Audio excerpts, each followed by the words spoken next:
Welcome to our We Are BBC Good Food series, in which we introduce you to our team and contributors.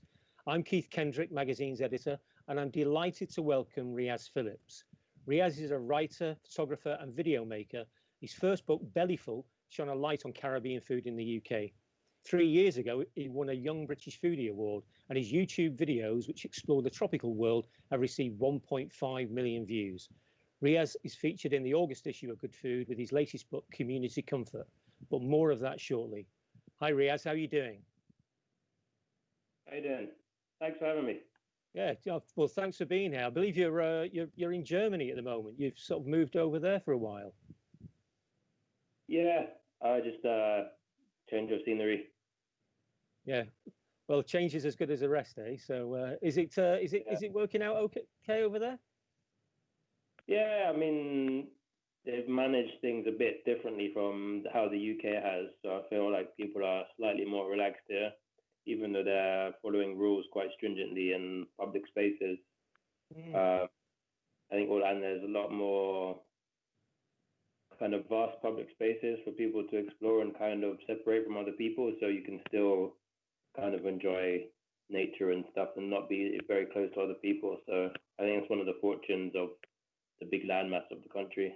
Yeah, I mean, we're all trying to find our way and adjusting along the way, aren't we? But let's go back to the beginning with you. How did you first become interested in cooking? Because people used to cook for me and I used to eat the food in the night. And so I guess I never became as interested in cooking myself as in the process behind the cooking and the kind of ideas behind the cooking and the history and the culture behind the cooking, which really started a couple of years ago when I made my first book, Bellyful Caribbean Food in the UK. And that book was sort of a homage to my grandma, who was from Jamaica. And when she passed away, I realized I didn't know much about her heritage or where she came from or why she came to this country. And so I kind of wanted to speak to people from her generation and from families of that generation and learn more about them as a way of kind of learning more about my own history and culture. And that's kind of how it started. Wow. Through that, I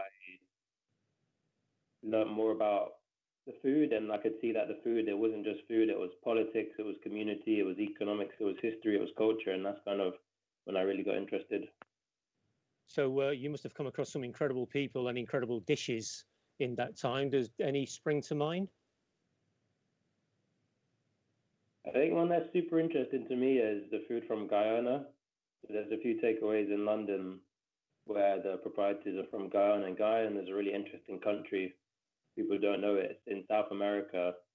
And it's technically always been seen as part of the Caribbean, even though geographically it's in South America, sharing a border with Suriname and Brazil.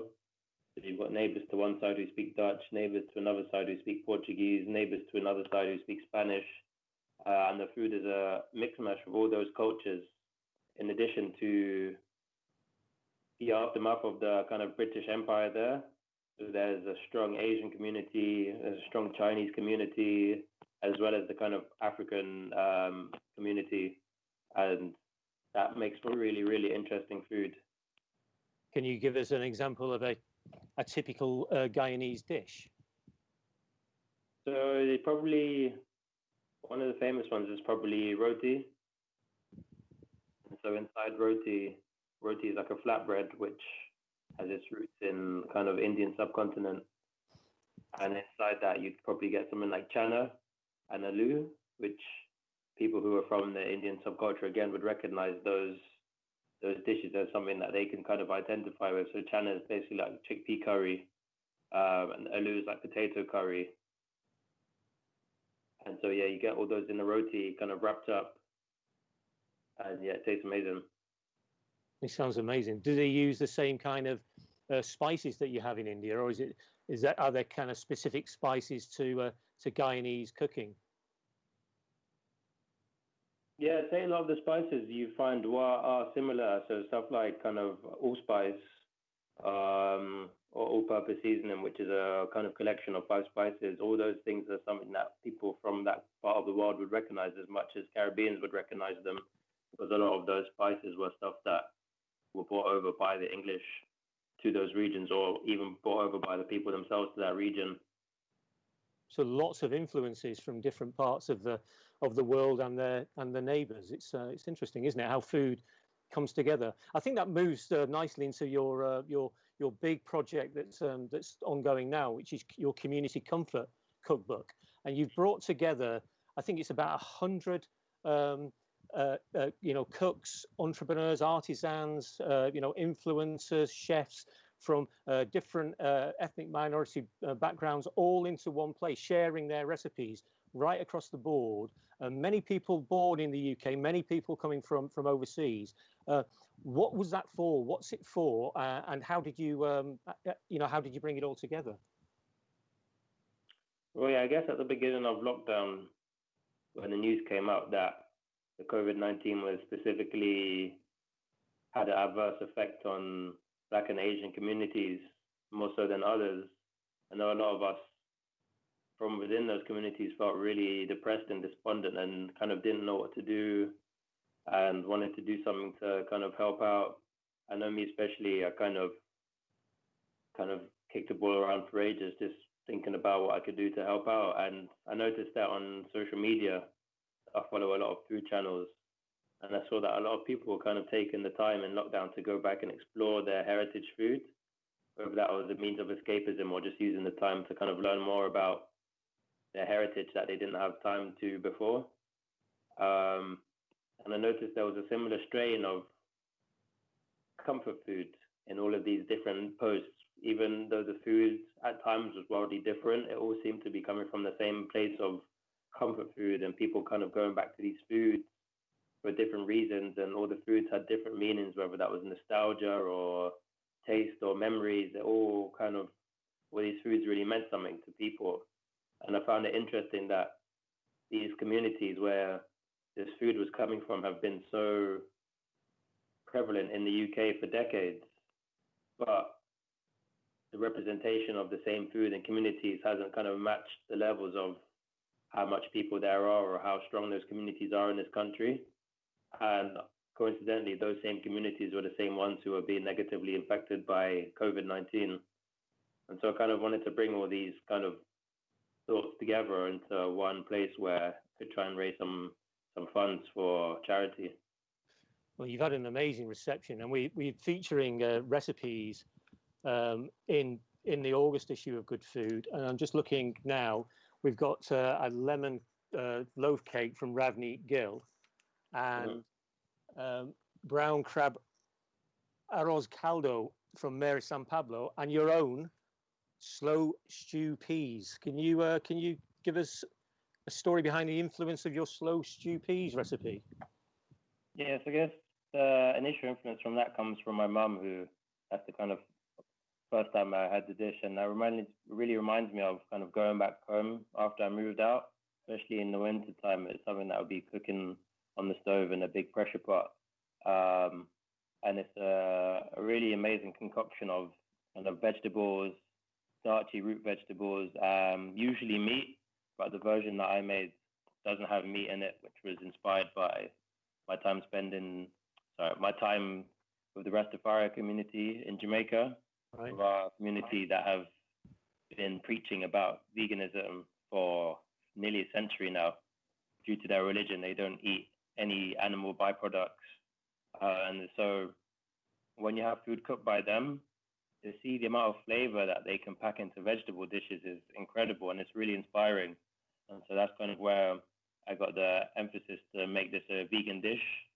When you go to Jamaica, it's something that you see almost everywhere on the island. And you see people from all over the spectrum, whether they're wealthy people who live in mansions or the people who live downtown. They usually will go to the same soup vendor on the roadside who are just charging 150 Jamaican dollars, which is about £1 or less. And all these people from different classes are all getting the same soup. I thought there was something amazing about that there was no kind of amount of wealth that could transform this dish into something more gourmet or more spectacular or more amazing. It sounds incredible. There's one ingredient in it that I'd never heard of before, and it's called, I think it's chayote. Is that how it's pronounced? Chatyote. As I say, I've never come across. Yeah, tell us about that. What is it exactly? Chayote is, we call it Chocho. Yeah. And it's one of the interesting things about when I was compiling this book is that a lot of these fruits and vegetables that we kind of know in our own communities that we think are kind of exclusive to our communities, when you look at some of the other recipes, you see something that you don't know what it is and you kind of look it up and you're like, oh, wow, that's what we call this, or that's what they call this. And it's amazing to see. And Chocho is one of those things. And yeah, Chocho is kind of, it's really hard to explain. It almost looks like a savory pear. Right.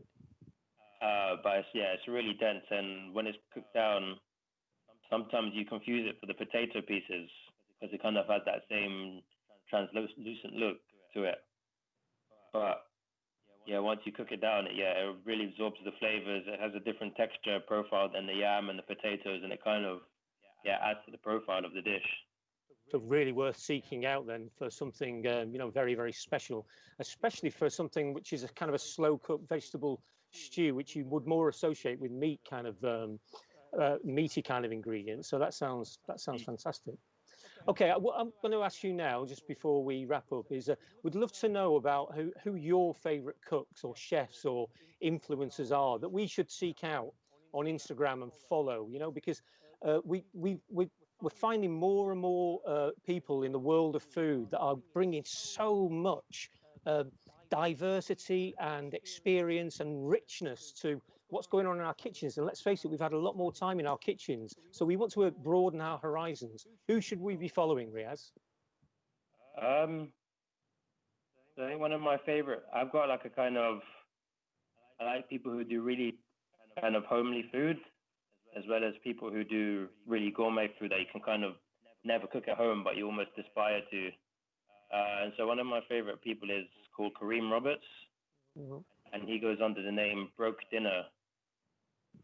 I'm writing these down. Yeah, and so all the people, I'm going to be a bit biased, and all the people I'm going to mention to you are people who have recipes in community comfort. But the reason I reached out to them is because I really admired their work, and so that's how it kind of came together. So he's a professional chef who makes the most amazing artistic food in his that kind of home setup, and what he transforms from just basic bits of meat and basic bits of vegetable and fruit on these plates is just artwork to me. It's fascinating. And when it comes to the kind of diversity in that upper echelon of food, I think that it's not that well represented. Different people from different backgrounds in this country as well, just from my own personal experiences of looking at that kind of spectrum of food. And so to see someone from Caribbean heritage doing that level of kind of artistic, artisanal food is amazing, and it's really inspirational. And then another person who I really like at the moment is a guy called Ramon, who goes under the name of RG Vegan. And every day he posts the most mouth-watering rainbow big platters of vegan food. And there's something about when you see big platters of vegan food that even if it might slightly be unhealthy or some of it might be fried, there's something about the fact that it's vegan that just makes you want to eat it all and not have any guilt behind it. And again, just kind of displaying, it's kind of like the other side of displaying a lot of these Caribbean foods like plantain and yams and chocho and all these amazing things into a way that people can kind of understand, but just a different way of doing it. And so I really like his stuff. And then Yvonne, who goes under the Yvonne Maxwell, who goes under the moniker of Touchpot. She's a kind of cook and adventurer and traveler as well, and she's of West African and then Caribbean descent, And I think that mixture allows her to have a really good understanding of a wide wealth of food. And so the way that she engages with food and explores and does photography and documentation is really fascinating, and as well as being an amazing cook as well. Brilliant. And of course, people should follow you, which I do, and you've got some fantastic stuff on your social media channels. What I would like you to explain to people where they can get hold of Community Comfort, because it's important that they can, seek it out and try it themselves. Mm. So Community Comfort is available at tezetapress.com, which is TEZETA press.com, which is actually my own imprint that I set up because I couldn't find anyone to publish or have any interest in Bellyful at the time when I was creating and trying to make it. So I had the idea that I could kind of make this small imprint to publish books by myself or others who kind of fall underneath the same umbrella of trying to represent unrepresented foods and under the radar foods and food communities in England and other parts of the diaspora. And so with 100 chefs, I thought it was fair to price it at £10. So people can make a £10 donation and then they'll receive the digital cookbook. But if people would like to make a donation of more than £10, they're more than likely to, as all the proceeds are going to a charity called the Ubele Initiative, which set up a fund called the Majonzi Fund. And this fund is going towards helping people have access to money so that they can create memorial services, remembrance services, and also the friends and families of lost ones can access therapy, and they're also using the money to help address awareness of mental health in those same communities, Black and Asian communities, who really don't have an understanding or comprehension of therapy and mental health. And so I thought it was really interesting that they were looking at the kind of long-term effects of COVID that we kind of can't really see because we're still right in the thick of it. So it's hard for us to see kind of end game or the other side almost. And I thought it was really good that they were almost looking at that other side and kind of helping people through. Yeah, tough times. Thanks, Riaz. Really appreciate you sharing your experience, your knowledge, your expertise, all those kind of people that you brought together. And Riaz's Community Comfort extracts from his book are in the August issue of Good Food, which is on sale now. Also, don't forget you can hear more from BBC Good Food on our weekly BBC Good Food podcast with Tom Kerridge, where we discuss everything from baking to barbecue. So you can find that online at bbcgoodfood.com. Thanks again, Riaz, and have a great day over there in Germany. Take care. Thanks for having me. Thank you so much.